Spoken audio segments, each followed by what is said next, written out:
नमस्कार, आप देख रहे हैं सत्य हिंदी। मैं निकिता आपके साथ। एक नजर डालते हैं अब तक की सुर्खियों पर। केंद्र के 9वें बजट में बदलेगी परंपरा। निर्मला सीतारमण के भाषण का पार्ट बी बनेगा सुधार और आर्थिक विजन का केंद्र। पार्ट बी में दिखेगा भारत का आर्थिक रोड मैप। सरकारी सूत्रों के मुताबिक वित्त मंत्री निर्मला सीतारमण का लगातार 9वां केंद्रीय बजट इस बार परंपरा से अलग होगा, जिसमें बजट भाषण का पार्ट बी इस बार सिर्फ टैक्स प्रस्तावों तक सीमित नहीं रहेगा, बल्कि भारत के आर्थिक विजन और सुधार एजेंडे को सामने रखने का प्रमुख मंच बनेगा। आमतौर पर बजट का रणनीतिक फोकस पार्ट ए में होता है, जो अर्थव्यवस्था की स्थिति की समीक्षा करता है और व्यापक नीतिगत दिशा बताता है। लेकिन इस साल पार्ट बी अपेक्षाकृत लंबा होगा, क्योंकि आमतौर पर संक्षिप्त होता था। इसमें तत्काल नीतिगत कदमों के साथ साथ दीर्घकालिक आर्थिक लक्ष्यों पर जोर दिया जाएगा।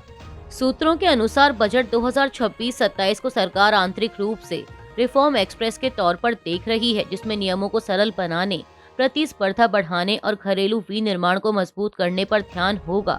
वैश्विक आर्थिक सुस्ती और अमेरिका से संभावित टैरिफ दबावों के बीच यह काफी अहम माना जा रहा है। पार्ट बी में सीमा शुल्क और व्यापार सुधार प्रमुख रहेंगे। बुनियादी कस्टम ड्यूटी स्लैब को तर्कसंगत बनाने और प्रक्रियाएं आसान करने के प्रस्ताव आ सकते हैं, ताकि विवाद कम हो और वैश्विक कंपनियों के लिए अनुमानित माहौल बने। इसके अलावा special economic zone, export oriented units और MOOWR सिस्टम जैसी योजनाओं को मिलाकर एक यूनिफाइड एक्सपोर्ट और मैन्युफैक्चरिंग जोन बनाने की रूपरेखा भी पेश की जा सकती है, जिससे निर्यात और घरेलू उत्पादन को मजबूती मिले। आईपैक रेड मामले में बंगाल पुलिस ने ईडी के आरोपों को किया खारिज। बंगाल पुलिस का सुप्रीम कोर्ट में दावा, ईडी ने देर से दी छापे की जानकारी। पश्चिम बंगाल पुलिस के वरिष्ठ अधिकारियों ने सुप्रीम कोर्ट में दायर अपने हलफनामों में ईडी पर गंभीर आरोप लगाए हैं। पुलिस का कहना है कि ईडी ने इंडियन पॉलिटिकल एक्शन कमेटी यानी आईपैक के दफ्तर और उसके डायरेक्टर प्रतीक जैन के घर पर की गई छापेमारी की जानकारी स्थानीय पुलिस को बहुत देर से और केवल ईमेल के जरिए दी। यह जवाब ईडी की उस रिट याचिका के तहत दिया गया है, जिसमें एजेंसी ने कोलकाता में छापे के दौरान टीएमसी और ममता बनर्जी द्वारा कथित रुकावट की स्वतंत्र जांच की मांग की थी। वहीं अब पुलिस ने कोर्ट में ममता बनर्जी की शिकायत पर दर्ज 2 एफआईआर भी पेश की, जिनमें राजनीतिक डेटा चोरी का आरोप लगाया गया है। पश्चिम बंगाल के DGP Rajeev Kumar, Kolkata police commissioner Manoj Kumar Verma और डीसीपी प्रियव्रत रॉय ने ईडी के आरोपों को खारिज करते हुए कहा कि स्थानीय पुलिस के छापे की सूचना दूसरे सोर्सेज से मिली थी। पुलिस अधिकारियों ने यह भी स्पष्ट किया कि मुख्यमंत्री ममता बनर्जी के साथ उनकी मौजूदगी केवल उनकी Z+ सिक्योरिटी के तहत थी। बता दें कि यह मामला 8 जनवरी को ईडी द्वारा कथित कोयला खनन सिंडिकेट की जांच में आईपैक और अन्य ठिकानों पर की गई छापेमारी से जुड़ा है। भारत अरब विदेश मंत्रियों की दूसरी बैठक। पीएम मोदी ने फिलिस्तीन समर्थन दोहराया, गजा शांति प्रयासों का स्वागत किया। प्रधानमंत्री नरेंद्र मोदी ने शनिवार को भारत अरब विदेश मंत्रियों की दूसरी बैठक के लिए भारत आए शीर्ष अरब नेताओं के प्रतिनिधि मंडल से मुलाकात की।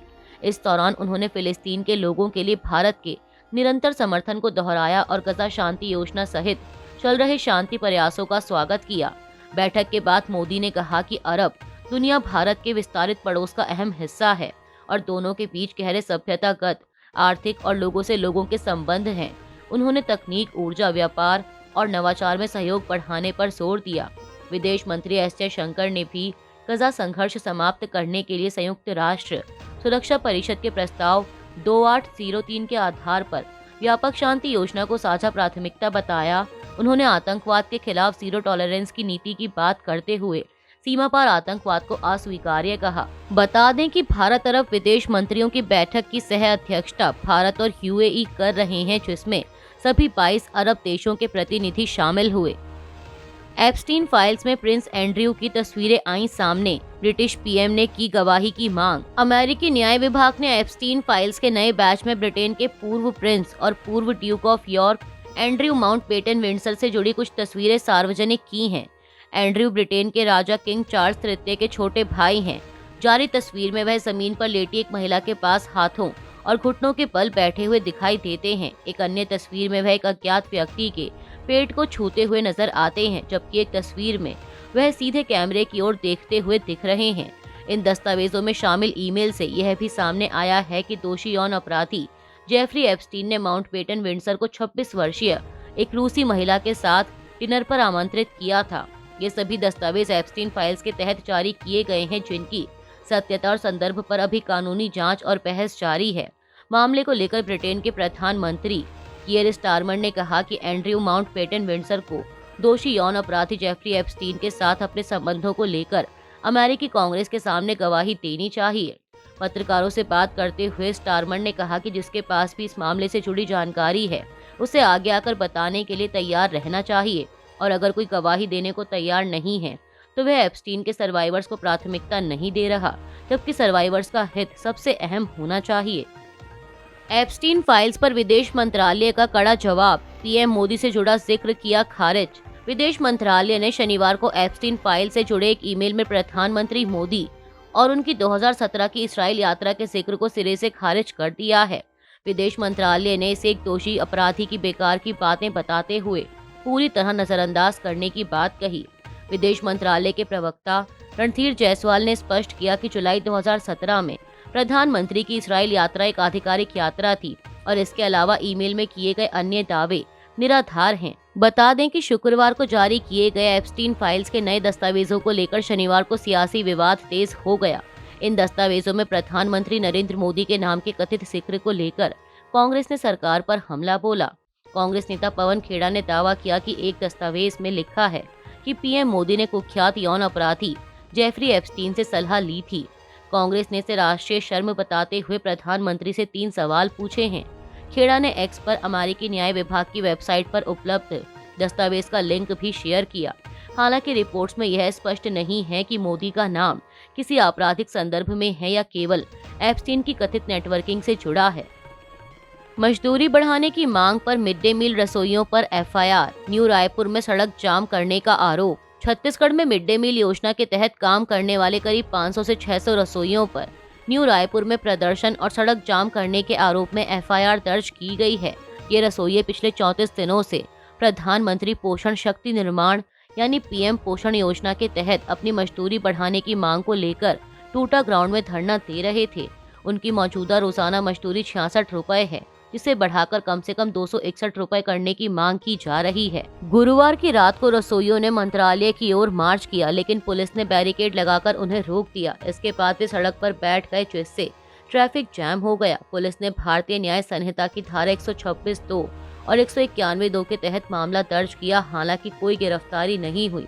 रसोइयों के संगठन ने दंगे के आरोप को गलत बताया है और कहा कि उन्होंने कोई हिंसा या सार्वजनिक संपत्ति को नुकसान नहीं पहुंचाया। शपथ के बाद सुनेत्रा पवार की भावुक प्रतिक्रिया, बोली अजीत पवार के विचारों से मिलेगी मुझे ताकत। एनसीपी नेता सुनेत्रा पवार ने शनिवार को महाराष्ट्र की उप मुख्यमंत्री के रूप में शपथ लेने के बाद सोशल मीडिया प्लेटफॉर्म एक्स पर अपनी प्रतिक्रिया साझा की।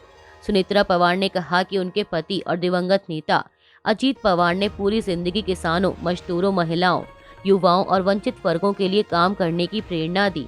उन्होंने कहा कि वह शिव शाहू फूले अंबेडकर के विचारों को मानते हुए कर्तव्य भावना के साथ डिप्टी सीएम की जिम्मेदारी निभाएंगी। सुनेत्रा पवार ने भावुक शब्दों में कहा कि अजीत पवार के असमय निधन से उन्हें गहरा दुख पहुंचा है, लेकिन उनके द्वारा सिखाए गए कर्तव्य, संघर्ष और जन सेवा की मूल्य ही उनकी ताकत हैं।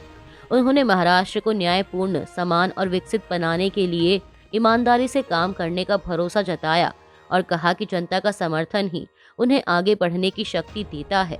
अभी के लिए इतना ही। बाकी की देश दुनिया की बड़ी खबरों के लिए जुड़े रहिए सत्य हिंदी के साथ।